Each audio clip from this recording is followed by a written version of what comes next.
Bonjour très chers amis du Conspiratorium, je suis votre frère Bertin Bahaya et nous revoici en cette journée en train de parler des mêmes choses car la défense de la patrie c'est tout sous toutes ses formes et tous les angles. Donc il n'y a personne qui peut dire qu'il n'a pas les moyens de se battre pour le pays. Nous avons Internet, chacun a un téléphone, utilisez votre téléphone, parlez du bien de votre pays, parlez du mal de l'ennemi. C'est comme ça que ça se passe. Il y en a ceux qui prennent des armes, qui sont au front, il y en a ceux qui sont au Parlement, leur travail c'est de parler. Malheureusement, ils ne parlent pas, c'est curieux. Ceux qui sont au gouvernement, ils doivent parler, mais on doit en compter combien qui parlent, peut-être deux ou trois seulement. C'est pour vous dire que notre pays a des problèmes très sérieux. Et tous ces gens qui se moquent de nous, ces autres Africains qui se moquent de nous, ont droit de se moquer de nous parce que nous ne montrons pas cette étoffe-là de personnes dignes de respect. S'ils nous voyaient, nous sommes 100 millions ou plus, peut-être ne fût-ce que 5 millions qui sont en combat par tous les moyens, ils allaient nous respecter, mais ils ne nous respectent pas. Et d'ailleurs, quand ils voient qu'il y a des Congolais qui sont là à faire les petits garçons de course pour les Rwandais, ça, ils se disent que nous ne méritons même pas de vivre. Ont-ils tort? Je ne pense pas qu'ils ont tort. Ils ont raison, car ils regardent notre façon d'agir. Même les animaux n'agiraient pas comme ça. Vous avez entendu un audio ou une audio, un audio qui est en train de circuler partout. Je vais vous le rejouer et nous allons en parler. Écoutez-moi ça. La guerre a pris fait. La guerre était très riche. Vous comprenez? La guerre était très riche à Kanyabayo, à Limbo, et Minova, et Goma. Vous comprenez? Na mambo naambia ndio ukweli. Hizo vita zote mimi nilikuwa kwa mstari wa mapambano. Mimi ndio nimeshika Minova na tukiendelea hapo. Ce n'était pas facile. Parce qu'il y avait les drones, il y avait les Sukhoi, il y avait les hélicoptères de combat, il y avait aussi les chars. Il y avait ile congolais yote ya jeshi, SADC et autres, des mercenaires. Wote tuwapigisha magoti chini. Nasikia? Et on a récupéré Arsenal yote. Ce monsieur est en train de dire que oui, les batailles étaient rudes en Kanyabayonga et partout là-bas, et qu'il y avait tout ce conglomérat de forces. Donc, il veut parler des forces de SADC qui étaient là hein, en observation ou oui, c'était des forces d'observation ou seulement de petits contingents de rien du tout qui n'étaient pas équipés, tout ça. Et il dit, nous les avons mis à genoux. Ils ont mis la force de SADC à genoux. Et vous allez entendre ce qu'il dit plus loin. Je vous assure que l'Afrique du Sud s'est fait humilier d'une manière incroyable. Nous, les Congolais, nous vivons les humiliations chaque jour. Ça ne nous étonne plus, ça n'étonne personne. Mais l'Afrique du Sud envoie ces soldats qui ne sont pas en mission de combat. Ils sont abattus par le Rwanda. Et pour ajouter l'insulte à l'injure, le Rwanda exige que non seulement les cadavres, mais aussi les soldats sud-africains, blessés et non blessés, soient désarmés et qu'ils passent par le Rwanda. Donc les Rwandais ont savouré cette victoire contre les Sud-Africains. Eux qui voulaient être la première puissance d'Afrique. Et ils n'ont rien fait. Rien fait. Kagame a parlé à Cyril Ramaphosa. Il dit à Ramaphosa, moi je ne suis pas venu sur vos frontières, vous n'avez pas le droit de venir sur ma frontière ici.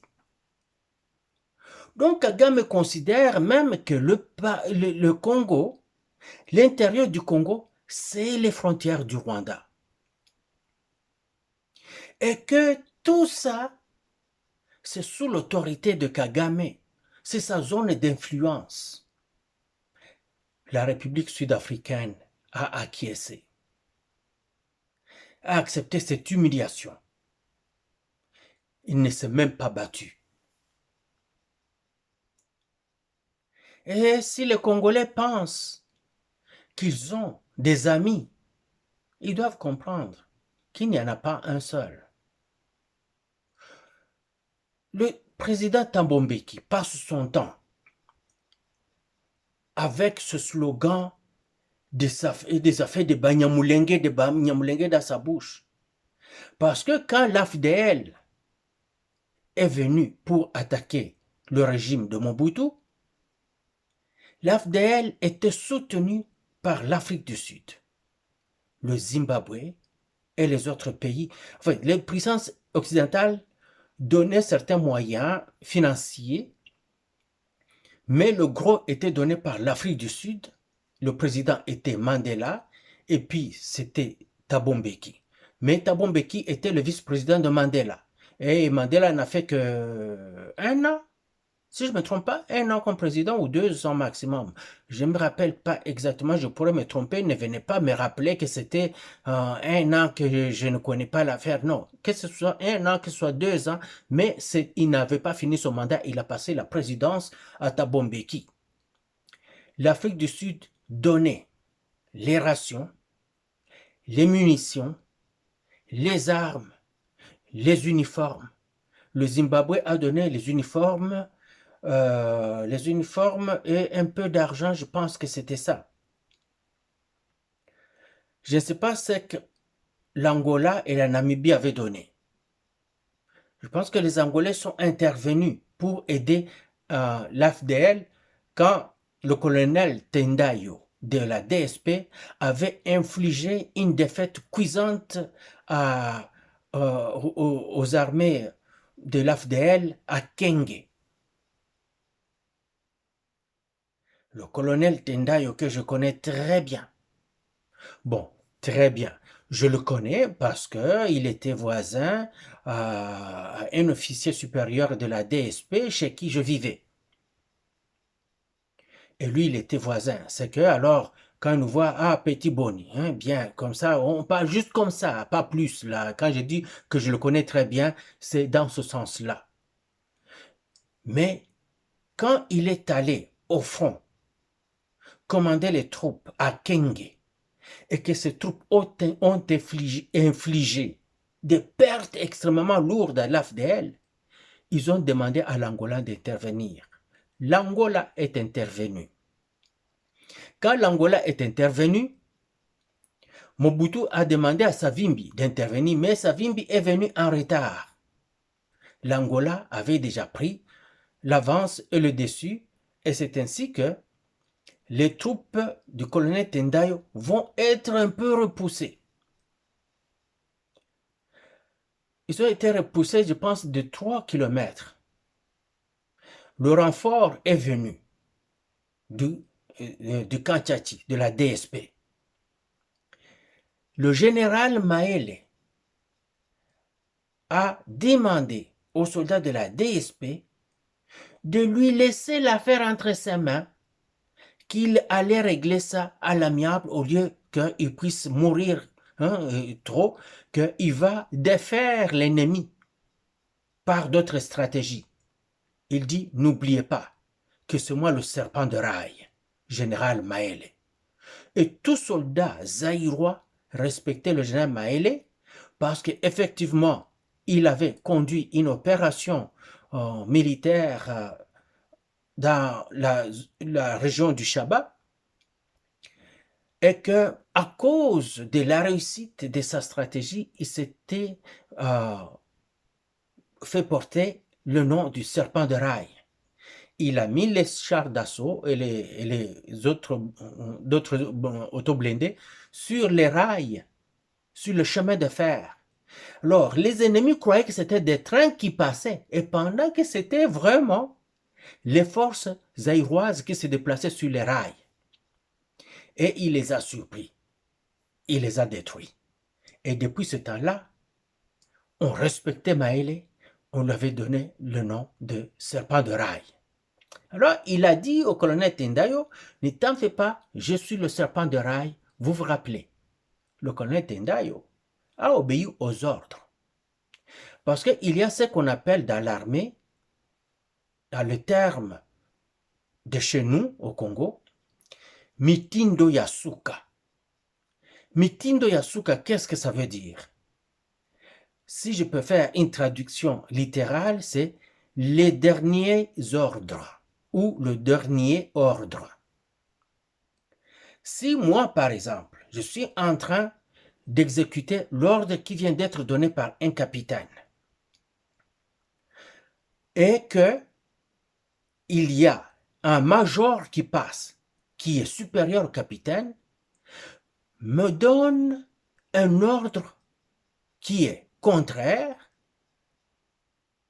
à celui que m'avait donné le capitaine, je n'argumente pas, je dis à vos ordres, je l'exécute.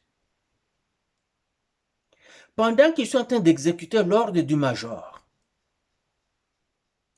le lieutenant-colonel passe, il me donne un ordre. Comme il est supérieur au major, je dis à vos ordres, j'exécute l'ordre du lieutenant-colonel. Même si je n'avais pas encore commencé à exécuter l'ordre du lieutenant-colonel, je suis sur le point de le faire.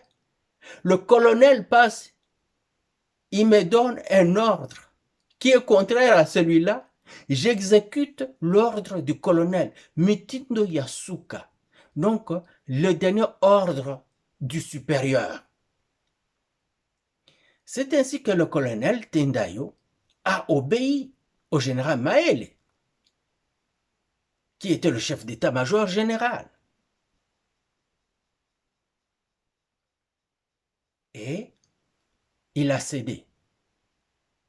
Le général Maele a intimé l'ordre à tous les soldats de retourner dans leur campement, dans leur base, et qu'il allait passer de base à base, parler avec les soldats.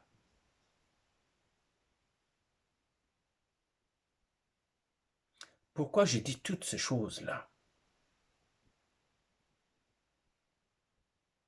Si je vous dis toutes ces choses, c'est parce que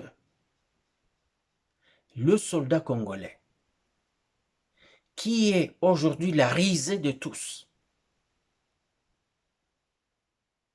c'est le peuple voit le petit soldat qui se bat.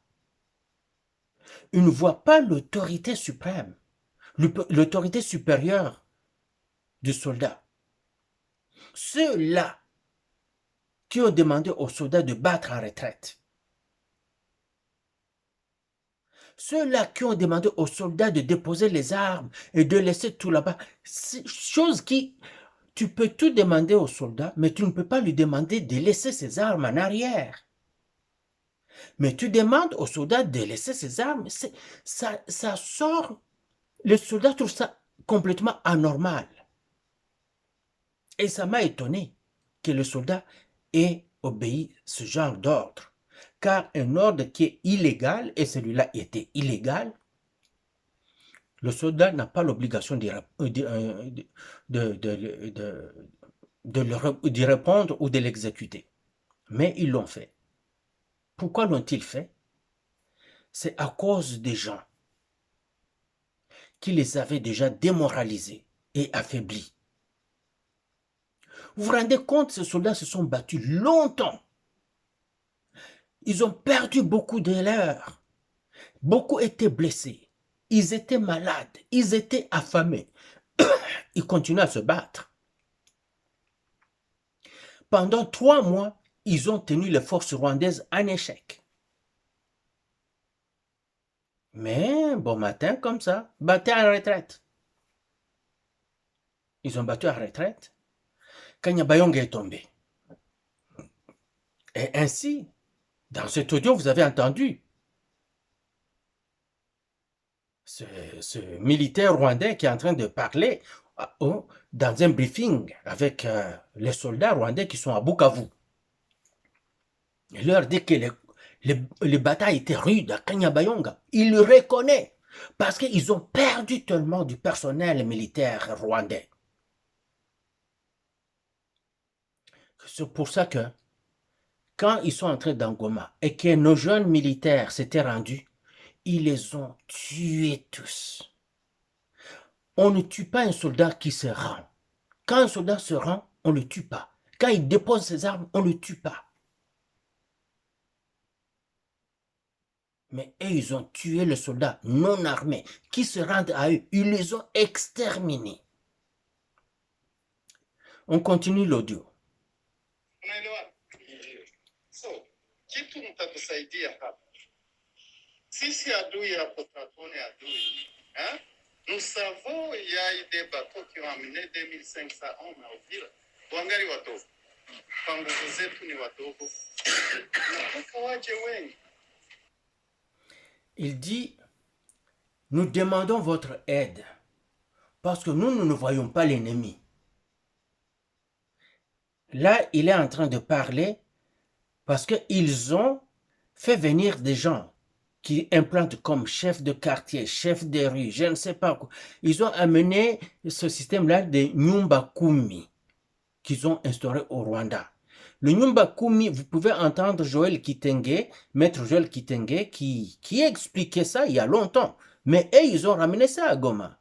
Ce que maître Joël Kitenge disait était vrai. Le Nyumba Kumi, Nyumba, c'est-à-dire maison en Swahili, Kumi, c'est le chiffre 10. Donc, on mettait un observateur, un éclaireur,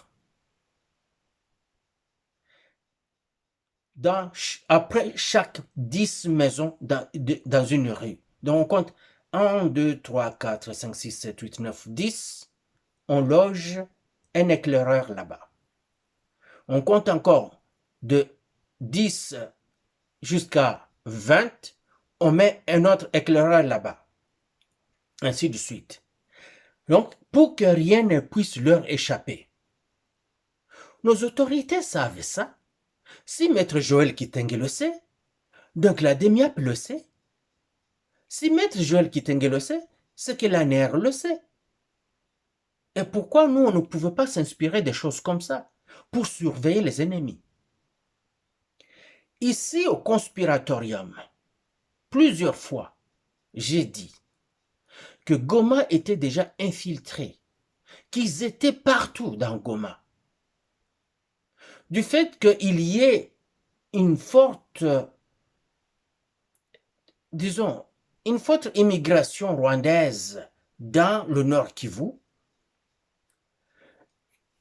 les ennemis s'étaient infiltrés par eux et ainsi pouvaient circuler dans la population.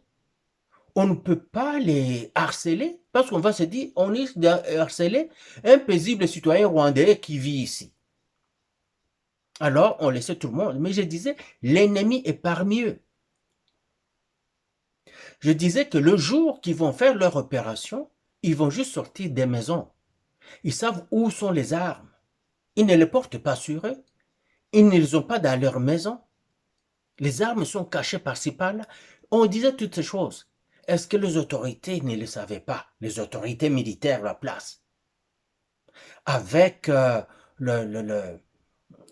le système administratif qui était sur place,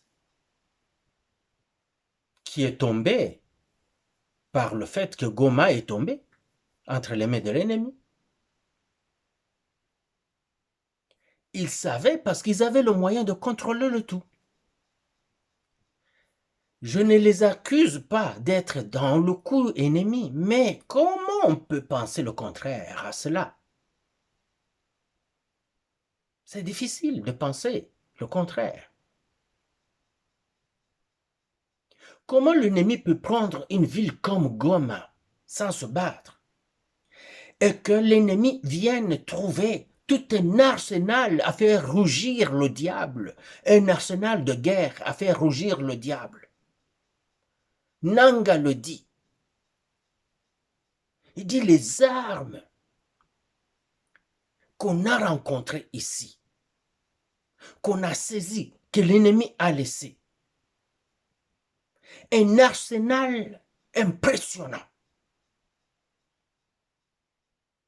Des chars d'assaut, des auto-blindés, des armes automatiques de défense des sections, les armes portatives de soldats, les lance-roquettes, les grenades et tant d'autres équipements. Les rations des soldats, les uniformes, les équipements de sécurité personnelle individuelle, tels les vestes de défragmentation, les gilets pare-balles et des armes toutes neuves que les soldats congolais n'utilisaient pas, n'avaient jamais utilisées, qui étaient là, toutes bien huilées, bien conservées, encore dans l'emballage d'origine. Tout était là. Le Rwanda a tout récupéré pour faire de lui-même la première puissance militaire d'Afrique centrale. Et le Rwanda a utilisé ces armes-là contre les Congolais.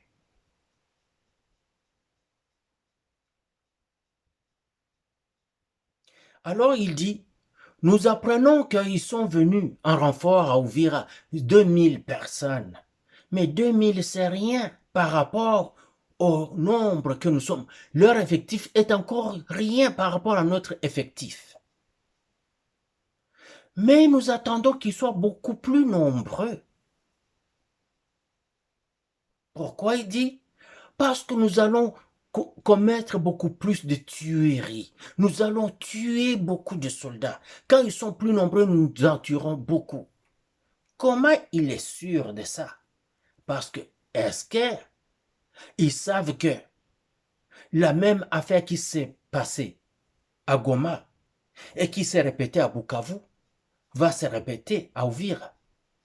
Et plus loin dans l'audio, il dit, ils ne sont même pas pressés. Ils vont le faire de la même manière qu'ils ont fait. Écoutez vous-même là. Hapa kuna share ngapi? Si mna wandugu Uvira, kuna airport ya Sukhoi hapa. So mnasema sisi professional tutapigana nani pale? Quand il y a des bandits qui sont venus de Maïmaï et qui sont neutralisés maintenant. Vous comprenez? Mtusaidie. Mkiona gari inaenda kwa intervention, hapana kukimbia. Mkikimbia tutakufondre na adui. Unaelewa? Nous le faisons et la nuit et ça nous complique la tâche. Unaona gari, sisi tuna habari, kuna mtu anatupigia. Kuna adui mkata fulani. Tunaenda, mnakimbia. Est-ce qu'on saura différencier et les civils et les bandits? Wanasema mwizi anakimbia na hakuna mwanafani. Mwamkimbiza, si ndio hivyo?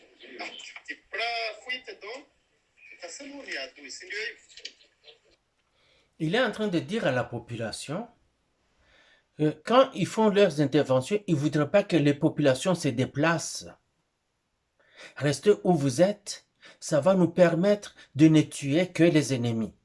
Mais si vous êtes en train de fuir, nous allons vous assimiler aux ennemis. Donc nous allons vous massacrer aussi. Tranquillisez-vous. Kwa pamoja. Hana kubabaika. Mna jeshi ambayo inajua cha kufanya. Kwa pamoja. Jimu na wazinge kwa ni FARDC ku place de 24 mnajua watu ngapi wangekufa. Yaani FARDC wenyewe wangepanike, wanapiga bale nyingi, ile bale perdizi ngeua watu. Mais nous, est-ce que mliona jeshi yetu wanapiga hata risasi?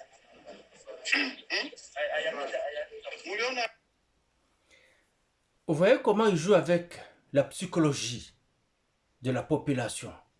Il dit les événements qui sont passés à la place du 24.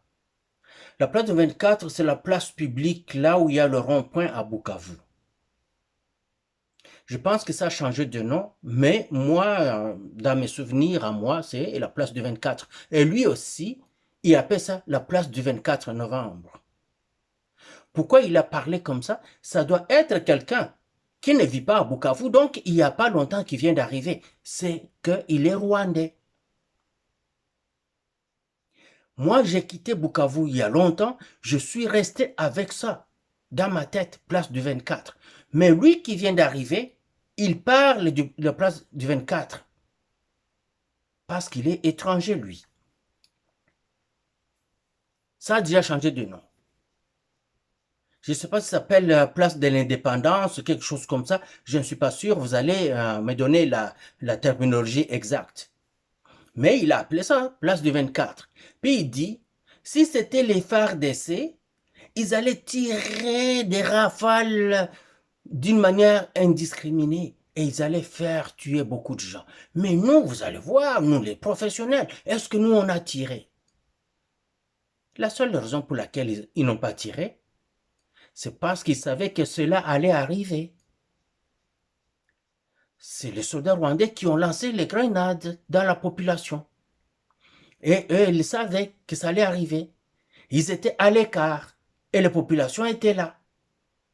Et ça a été lancé dans le milieu, au centre des populations civiles.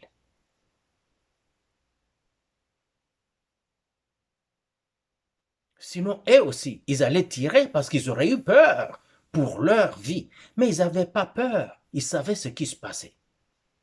Ces gens sont des criminels qu'on devra arrêter et les pendre sur la place publique. C'est à fait l'effet de gros procès là. Non. C'est une perte de temps, d'énergie et d'argent. Vous le prenez, vous le pendez en public seulement, le peuple voit. Mimi nitoka pale wa mwisho na kisha keplese huko wamefanya nini? Wametoka, si ndio hivyo? Ni kazi yetu, sawa?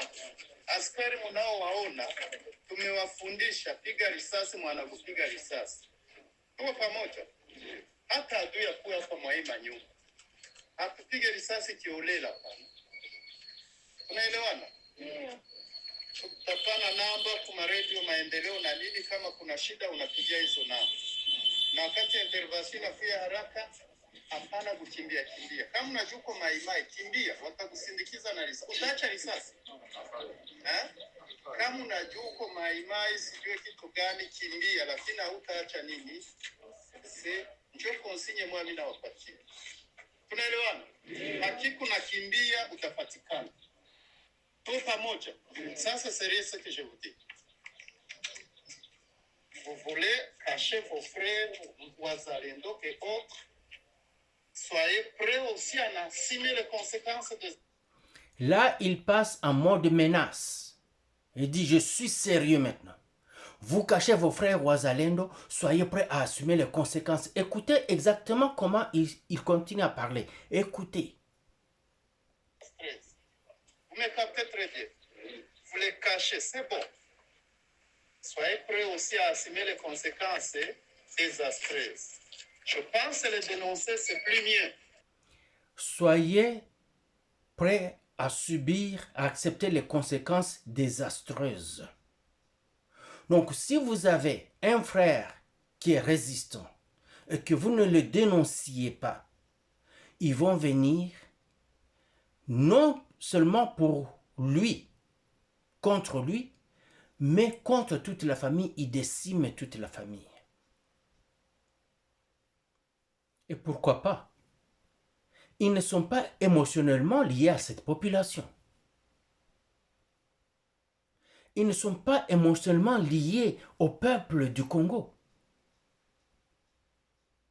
Alors, les tuer, c'est une chose banale. De toute façon, ils sont rwandais.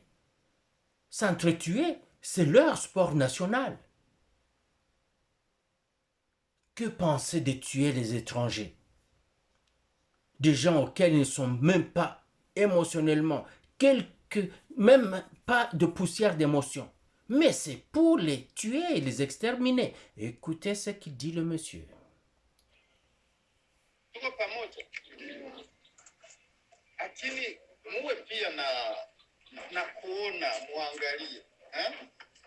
Unafata réseaux sociaux mabetize mais amufate vitu. Kuna jeshi iko nguvu kupita Afrika du Sud ya Tanzania. Aha. Si tuliwaikalisha chini, vifaa vyote wanatuachia, walipita njia watu ili warudi kwao. Il demande à la population, est-ce que vous connaissez une armée qui est puissante plus que l'Afrique du Sud? Là, parlant d'Afrique. Et les gens disent, non. Ou la Tanzanie? Non. Mais nous les avons mis à genoux et nous les avons désarmés. Nous avons pris toutes leurs armes. Nous leur avons demandé de partir, mains vides, désarmés. Pour ceux qui sont vivants. Les autres, c'était des cadavres et des blessés. Et on les a fait passer par le Rwanda. Défiler. Kagame a savouré sa violence. Écoutez. Tuliwachia njia moja grande bariere Goma, silaha tuliwatia na mupite mkamate ndege Kigali mwende kwetu. Walienda, balibambia balibeba kila kitu. Et les chars et autres, tuliwatia. Et nous les avons fait passer par la grande barrière de Goma. Ils ont traversé pour aller prendre l'avion à Kigali. Et ils ont tout laissé en arrière, les chars d'assaut et autre chose. Tout, ils nous ont laissé ça.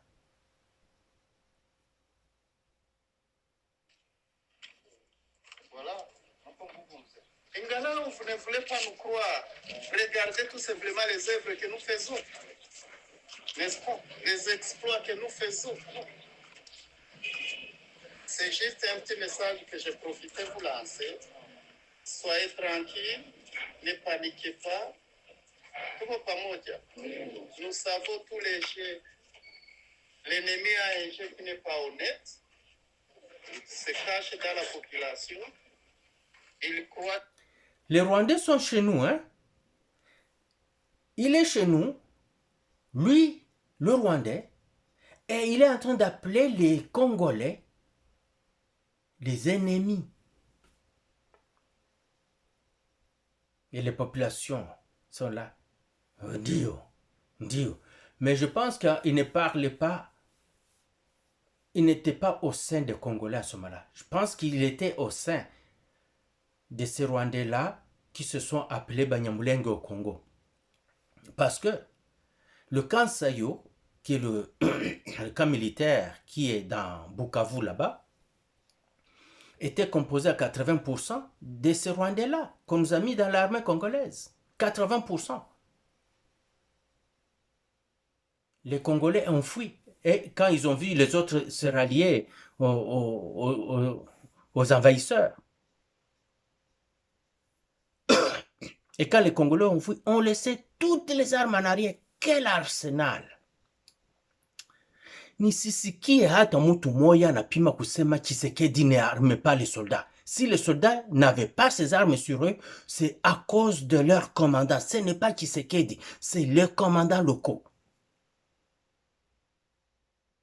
qui ne leur donnaient pas les moyens disponibles qui étaient sur place afin de se battre. Parce qu'il faut regarder, quand j'ai vu les images de magasins d'armement du Kansayo, j'ai eu le cœur déchiré. Voir des armes neuves dans les boîtes, des munitions, des tonnes de munitions, les gilets pare-balles et des vestes de défragmentation, c'est incroyable. Des casques en Kevlar, dernier cri, nouveau modèle. Et quand même j'ai vu des lunettes, le scope là, les lunettes de visée. Aïe, aïe, aïe, aïe, aïe. Je me suis dit, je ne sais pas comment nous allons faire. Nous sommes dans la merde. Je ne sais pas si Ouvira va changer quelque chose. Venons voir. Parce que si on a toujours les mêmes soldats que Kagame nous a laissés dans l'armée congolaise, non, ça ne fonctionnera pas. J'aurais dû parler de Kabila, j'ai parlé de Kagame. Mais est-ce qu'il y a une différence? Kabila, c'était le gouverneur de Kagame à Kinshasa. Mais le président, c'était Kagame. Ne dites pas que je parle du travail de mon chapeau, parce que à l'Assemblée, national des Nations Unies, Gutiérrez, a appelé Kagame président de la RDC. Il l'a fait exprès pour nous faire comprendre ce qui se passait. Ce n'était pas une erreur du tout.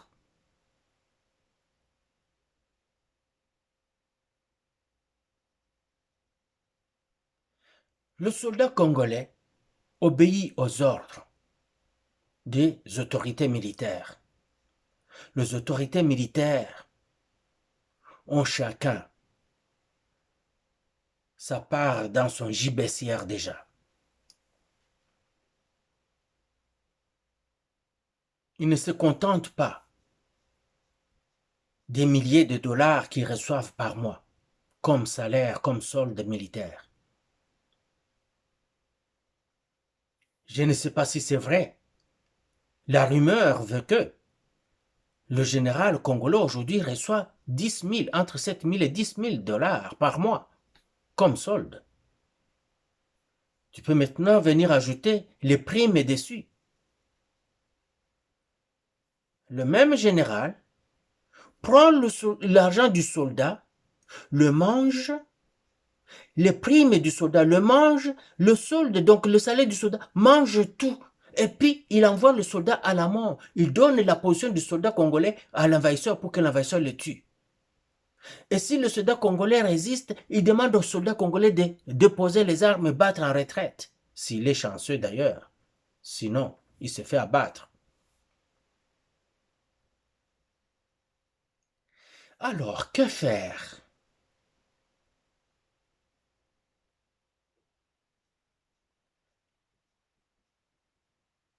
Je pense, très sérieusement, qu'il faut oublier ces généraux-là. Comme je l'avais dit dans une vidéo, il y a plusieurs mois, quand j'avais, c'est le titre que j'ai dit, est-ce qu'un capitaine peut conduire les troupes au combat? Oui, il le peut. Tshisekedi a formé des soldats dans sa première mandature.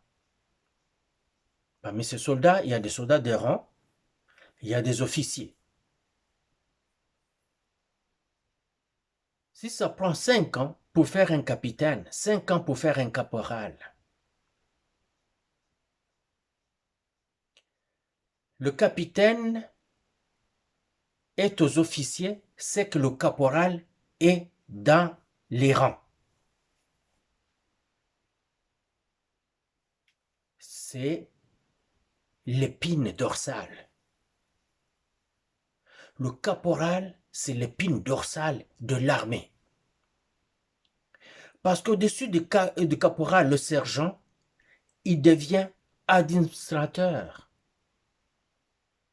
Il reçoit des ordres qui viennent de l'adjudant, les fait appliquer par les gens qui sont en dessous de lui, donc les caporaux. Les caporaux sont les soldats qui sont déjà super bien formés, ils sont aguerris et avec une expérience pas mal poussée pour organiser tout ce qui doit se faire sur le terrain, mener à bon les ordres, les exécuter et les faire exécuter par les soldats moins aguerris qui sont en bas et qui sont toujours beaucoup plus nombreux.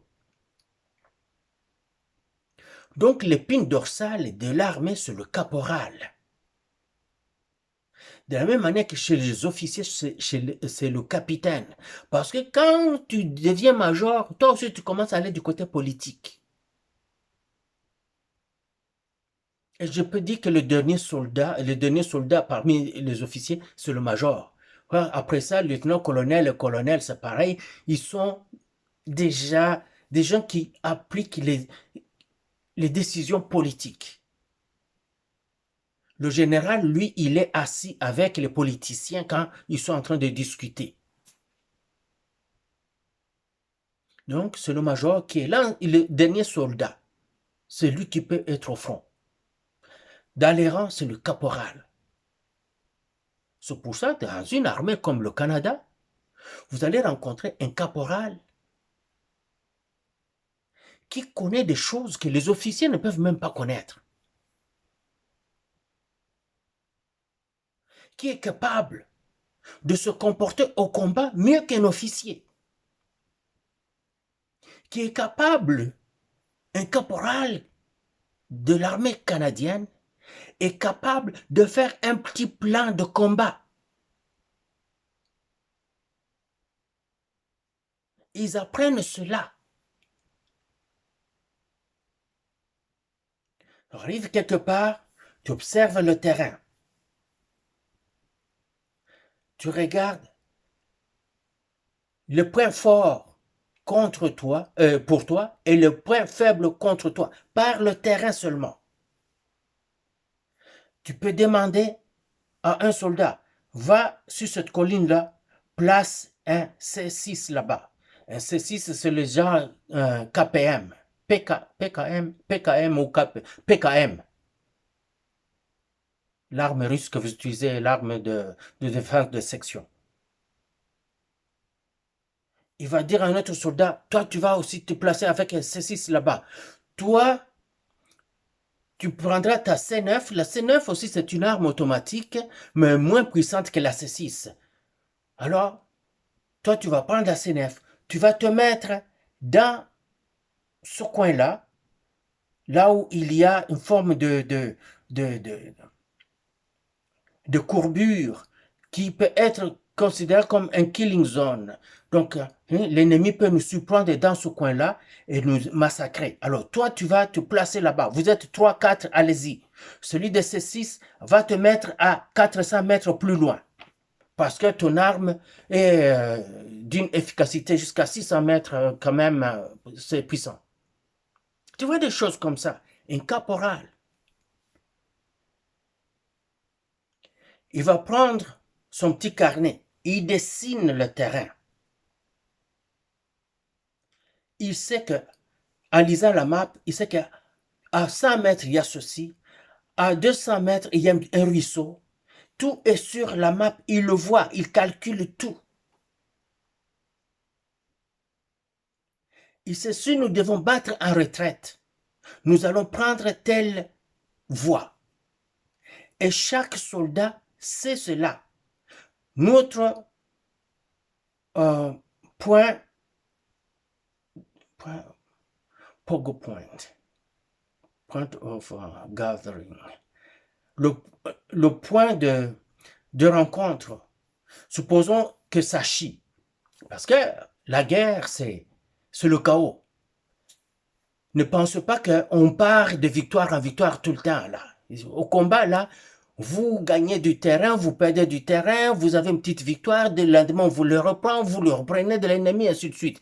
C'est du chaos, c'est des revers et des succès. Alors, pendant que vous connaissez des revers pour vous dire non, on risque de nous marcher dessus, nous battons en retraite pour aller nous rassembler, nous remettre en shape, nous réarmer et revenir en attaque.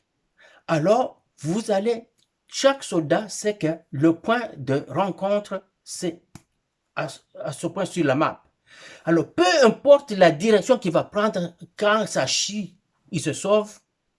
Il va passer derrière cette montagne-là, il traverse les eaux de crocodile, il sort par là, en regardant sa map, il va toujours retourner à ce point-là, à ce Pogo Point.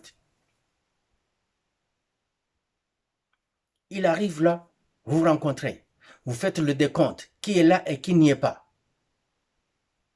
Les blessés ou les morts. Un caporal canadien sait le faire. C'est comme ça que vous devez former vos soldats. Les rendre autonomes.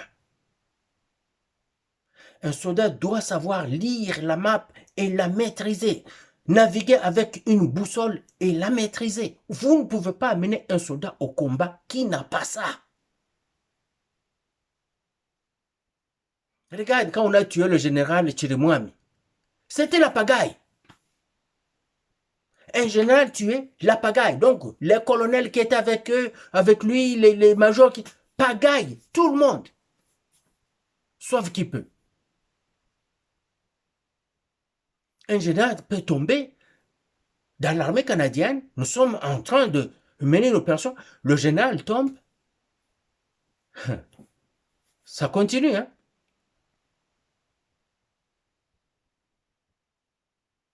Le général tombe, le colonel prend. Le colonel tombe, le major prend. Le major tombe, le capitaine prend. Le capitaine tombe, le lieutenant prend.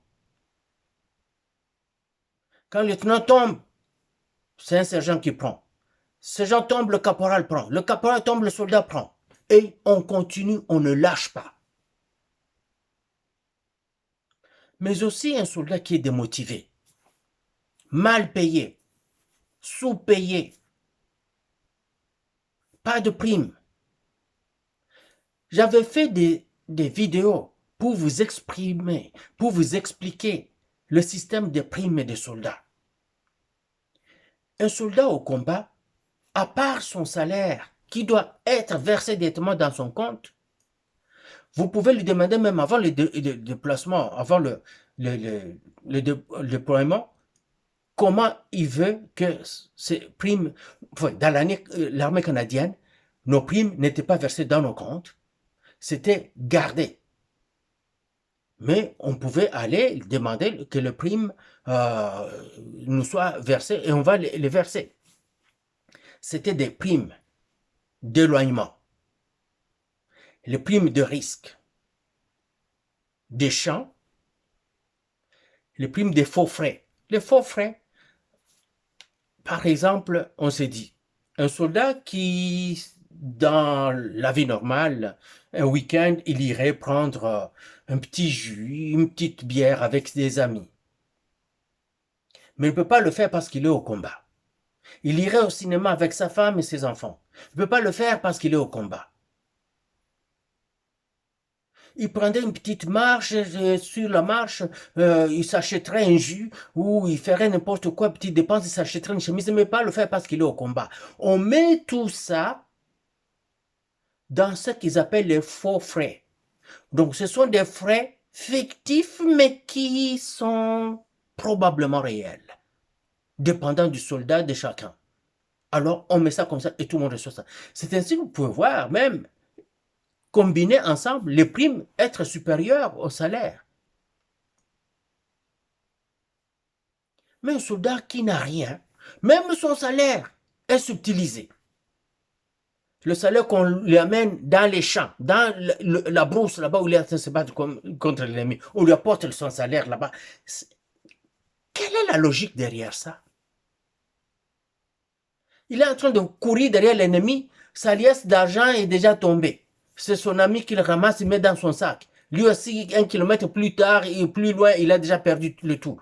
Il tombe dans l'eau et tout est emporté par l'eau, imbibé dans l'eau et comme nos billets là-bas, c'est des papiers carrément qui vont s'effriter sous le frottement avec l'eau et les uniformes. Il perd le tout. À la maison, la femme n'a rien à manger avec les enfants. Ils n'ont pas payé le loyer parce qu'il est locataire. Il n'a pas d'argent pour se payer une maison. L'enfant est malade, sa femme n'a pas d'argent pour l'amener et le faire soigner. Si le soldat n'est pas mort au combat, quand il revient à la maison, il trouve que 2 enfants sont déjà morts. Il n'y a pas de motivation pour ce soldat-là. Mais un soldat qui est bien payé, et surtout un soldat qui sait pourquoi il se bat. Parce que le soldat congolais se demande pourquoi il se bat. Vous ne lui dites pas.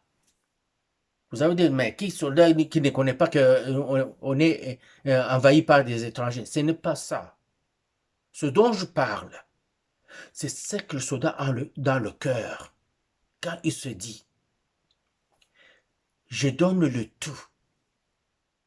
Et si je ne reviens pas, tant pis.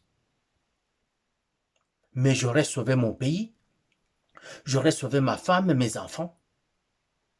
Et eux là-bas, on prend soin d'eux. Je me rappelle les paroles du président Tshisekedi quand il est allé à Kitona voir les recrues. Ces recrues-là qui étaient motivés comme vous n'avez jamais vu. Et ils sont devant leur commandant suprême. Il fallait les voir. J'ai toujours cette image-là de ce jeune-là, quand le président parlait, il faisait ça. Donc, tu vois qu'il avait tous les tripes qui bouillonnaient pour aller défendre son pays. Et au fur et à mesure, les généraux l'ont découpé en morceaux. On l'a démotivé. Il a tout perdu. Quand il a entendu la balle ennemie, il s'est sauvé. C'est sauvant, croyait sauver sa vie. Il se sauve dans un pays qui est pris par l'ennemi. Il n'aura même pas la vie qu'il prétend avoir. Tout ça. Je m'appelle le président qui avait dit « Occupez-vous de votre travail. Bino bosala mosala na bino. Nga na kokipe ba famille na bino. » Le président avait dit ça. On sort des milliards pour la défense nationale.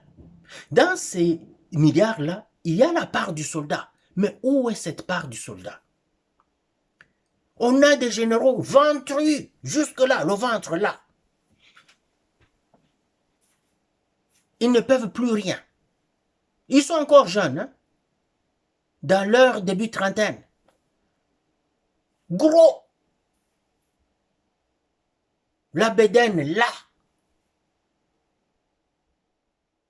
L'uniforme, on ne trouve même plus l'uniforme qui peut le faire parce qu'il est tellement gros. Tu vois l'uniforme complètement gonflé à bloc. Et d'autres qui ont la forme apparente, musclés, beaux, se promenant comme ça. Je suis général tel, je suis général tel. Vendu.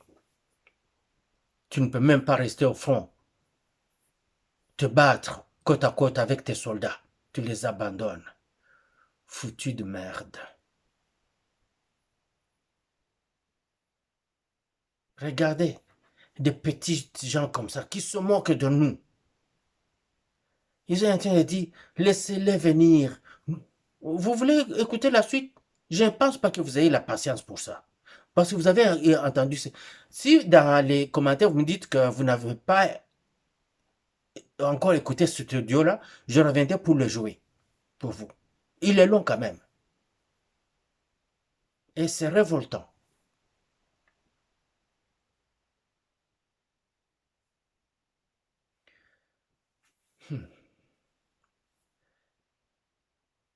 Le président Trump n'arrête pas de parler à tout moment que son pays a besoin des terres rares. Son pays a besoin des terres rares. Nous ne pouvons pas entendre ça. Les terres rares sont en train de nous être volées par le Rwanda.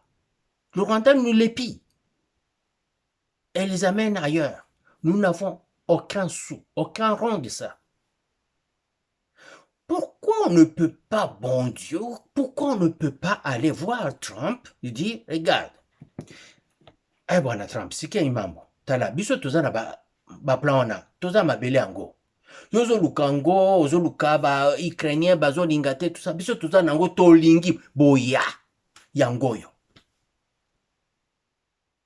Combien vous receviez du Rwanda qui venait piller chez nous? Oh, nous recevions 10 $, ok. Vous allez recevoir ce 10 $ là de nous, plus 5, vous en aurez 15.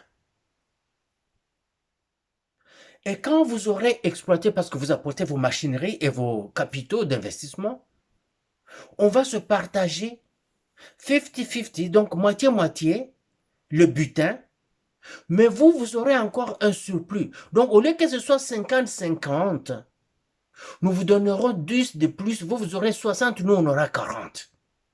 Vous ne pouvez pas penser juste lui dire ça. Trump est...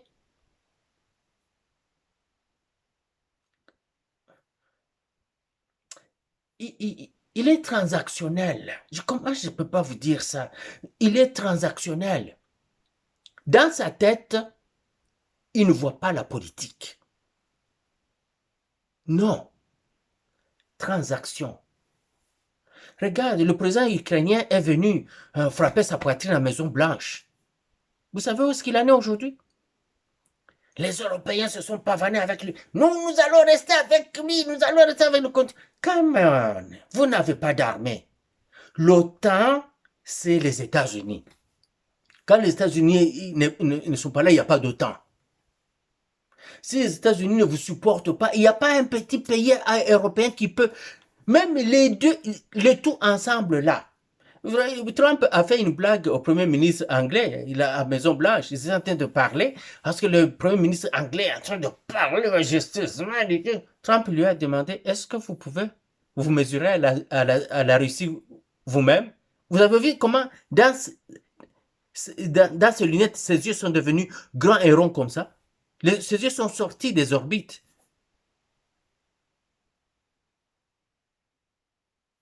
Il n'y a rien là-bas, là. Puis on voit Macron. J'ai un arsenal nucléaire. Nous avons 200 têtes nucléaires, 200. La Russie en a 6000. Et encore beaucoup plus puissante. 200 têtes françaises, 200 têtes nucléaires françaises contre 6000 têtes nucléaires russes. Et qui sont perfectionnées. Nous allons nous défendre. Come on, baissez-vous quand même. Maintenant, vous savez ce qui est en train de se passer sur le champ de bataille? Partout où les Français, les Anglais se cachaient, en Ukraine, ils sont détectés maintenant. Ils sont en train de manger les roquettes russes. Pourquoi tout d'un coup comme ça? Vous comprenez ce que je suis en train de vous dire? Comprenez bien tout ce qui se passe. Si les Congolais sont intelligents, ils n'ont qu'à courir vite. 2 ou 3 personnes à rencontrer aux États-Unis. Donald Trump Jr., donc le fils aîné de Trump, vite, sans tarder. Sa fille, l'autre fille là, pas Ivanka, j'oublie toujours le nom de l'autre. Ivanka a déjà chié dans la marmite et n'a plus la préséance. C'est l'autre fille est là. Elon Musk, très important, c'est lui qui a besoin des batteries électriques pour ses véhicules. Il y a le patron de Apple qui achète du coltan volé chez nous auprès du Rwanda. Allez le voir. Je vous donne 4 personnes. Allez les voir. Vous n'aurez plus besoin de personne d'autre. Quand Trump retourne à la maison et qu'il appelle son fils, comment ça va? Parce que c'est son fils qui gère ses biens. Et il a envoyé son fils au Groenland pour aller parler aux Groenlandais, je ne sais pas si on les appelle comme ça, afin qu'ils acceptent que les États-Unis les annexent. C'est son envoyé spécial. Allez le rencontrer. Il est accessible. Vous allez à New York, au Trump Tower, vous allez là-bas, rencontrez-les. Dites-lui, montre-lui ce que le pays gagne et ce que les individus gagnent. Les individus gagnent. Vous comprenez ce que je veux dire par les cheveux? Ça, c'est très important. Si vous ne me croyez pas, Trump, après qu'il ait passé 1h30 au téléphone avec Vladimir Poutine, le monde a changé immédiatement. Imaginez-vous qu'il passe seulement, pas beaucoup, 30 minutes au téléphone avec Tshisekedi. Ça change chez nous. Allez dire à Madame Kayakwamba Warner d'aller voir Trump Jr. la fille de Trump, et quand je dis la fille de Trump, on annule Ivanka. On va voir Elon Musk et le patron de Apple. Et tout va changer. Sur ce, les amis, on se reprend demain. Vive la RDC. Vive notre cher et bien-aimé président Tshisekedi. Nous allons gagner. Que vous le vouliez ou pas, nous allons gagner. Nous allons... Le Rwanda, là, Kagame va partir en silence. Ce sera sans tambour ni trompette. Les Rwandais vont juste se réveiller un jour comme ça, il n'y a plus de Kagame.